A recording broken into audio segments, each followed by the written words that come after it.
Go!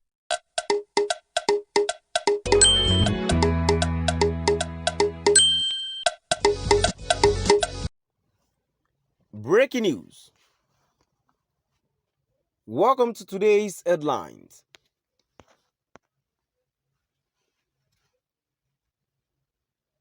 Appêãl Coürt. Shïfts Kanu'S joined the application to March 7, 2023. Appêãl Coürt. Shïfts Kanu'S joined the application to March 7, 2023. To my dear listeners from wherever you're listening from, please stay tuned as I read today's news.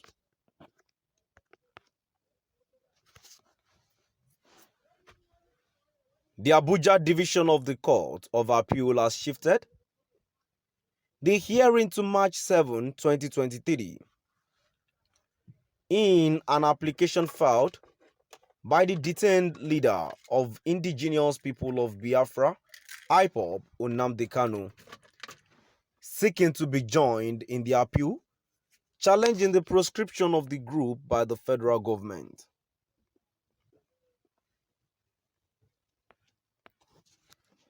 Kanu had on September 5, 2022, filed the joinder application as an interested party in the January 18, 2018 judgment of the Federal High Court in suit number FHC ABJCS 871-2017 that prescribed Ipob.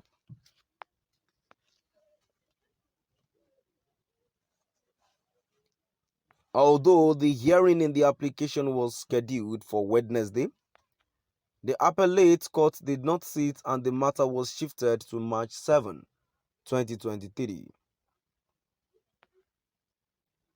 The lead counsel to Kanu, Chukwumamachukwu Ume, son, who filed the processes, said his client was appealing the judgment of the trial court, which was rendered without hearing from him.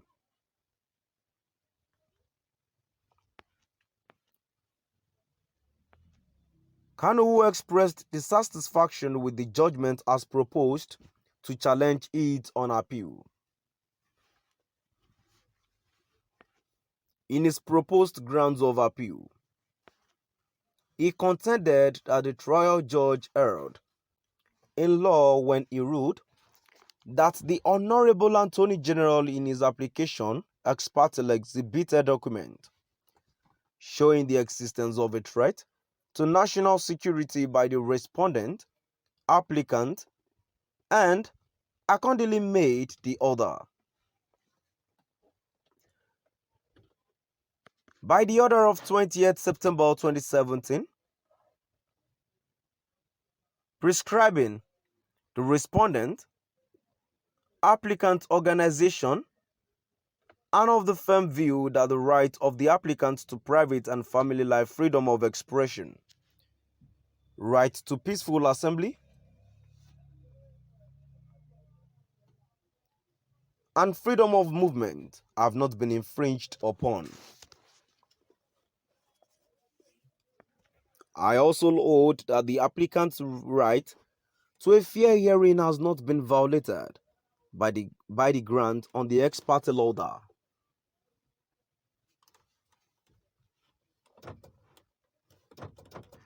On this ground, Ume argued that the ex parte order of proscription of the appellant and its listing as a terrorist group violated applicant's constitutional right to a fair hearing when the second respondent, consequent upon the said order, declaring and proscribing the appellant as a terrorist group, arrested, detained, and is currently prosecuting the applicant on charges of terrorism, and as a member leader of the appellant on 6-count charges solely predicated on the said order pending on appeal.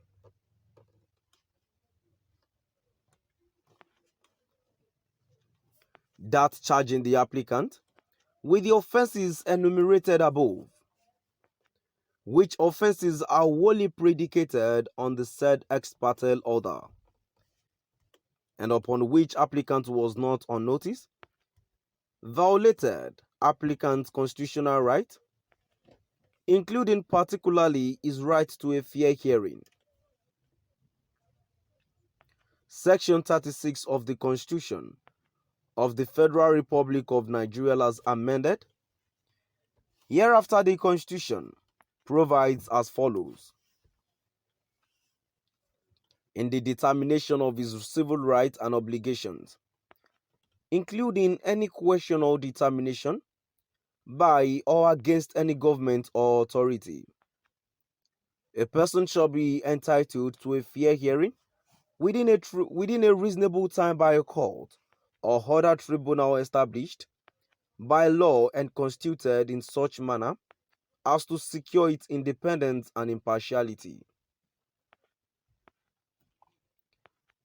In addition, it stated that the trial court misdirected itself in law and thus occasioned a grave miscarriage of justice that adversely affected the applicant when it held that the words "the judge in chambers may on application made by the Attorney General" presupposes that the application is to be made ex parte.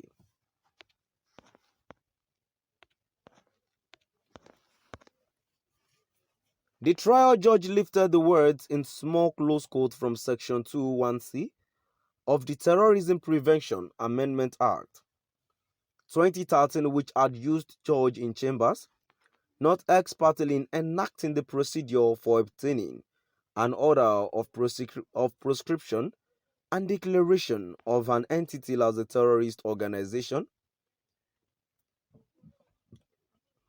On the clear divergence between judge in chambers and ex parte, the current and trite law is as follows.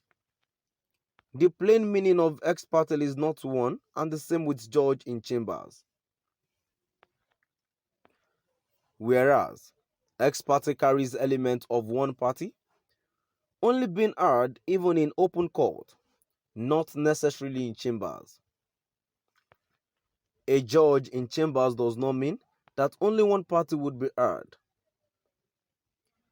This well-considered position was enunciated in Dingyadi vs. INEC, number 1 2010, 18 NW LRPT 1224, 1 SC, where the Supreme Court held as follows. To my dear listeners, now I've come to the end of our today's news. Please do drop by the comment section and let's know what your view is all about. Thank you for listening.